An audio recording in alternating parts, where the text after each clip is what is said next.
আমরা আমাদের এখানে দাবি হচ্ছে আমরা ওই টিচারের একটা সুষ্ঠু বিচার চাই আর দৃষ্টান্তমূলক শাস্তি চাই, যেটা দেখে কিনা অন্য বিভাগের কোনো শিক্ষক কখনো সাহস না করে এত বড় একটা জঘন্য রকমের কাজ করার মতো।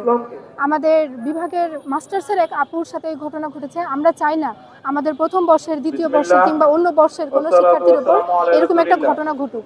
কেননা প্রথম বর্ষে যদি কারো কোনো শিক্ষার্থীর উপর এরকম একটা ঘটনা ঘটে, সে আর বিশ্ববিদ্যালয়ে পড়াশোনা করতে পারবে না, সে আর কোথাও বিশ্বাস পাবে না।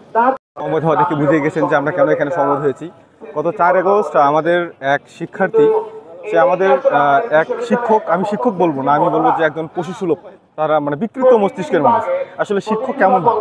শিক্ষক আসলে হয় মহান পেশার মানুষ। সেখানে একজন শিক্ষকের দ্বারা যদি একজন শিক্ষার্থী এরকম মানে যৌন নিপীড়নের শিকার হয়, তাহলে আমি তাকে শিক্ষক বলে আসলে মানতে পারতেছি না। তো আমি বলবো যে এরকম পশু দ্বারা মানে পশুত্ব মস্তিষ্কের অধিকারী মানুষ দ্বারা আসলে আমাদের একজন শিক্ষার্থী যৌন নিপীড়নের শিকার হয়েছে।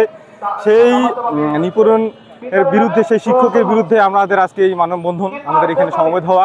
আমাদের ডিপার্টমেন্টের ফ্যাক্ট ফাইন্ডিং কমিটিতে যেহেতু এটা অলরেডি প্রমাণিত হয়েছে এবং সেই কমিটি অনেক বিচক্ষণতার সাথেই তারা তদন্ত করেছে, সব কিছু করেছে, সেখানে স্পষ্টত প্রতীয়মান হয়েছে যে দুটো কারণে সাধারণত বিশ্ববিদ্যালয়ের শিক্ষকদের চাকরি চলে যায়, সেই দুটোই সে করেছে। একাডেমিক ক্রাইম এবং সেক্সুয়াল ক্রাইম দুটোই সে সংগঠিত করেছে। সুতরাং আমি সেই প্রতিবেদনের প্রেক্ষাপটে আমি একজন শিক্ষক হিসেবে বলতে চাই, আমি এই ছাত্রদের দাবির সাথে একাত্মতা ঘোষণা করছি এবং অবিলম্বে এই দুটো ক্রাইমেরই যথোপযুক্ত শাস্তি যেন সংগঠিত হয় এবং অনতিবিলম্বে এই শাস্তিটা যেন হয়, তার সর্বোচ্চ শাস্তি আমি দাবি করছি।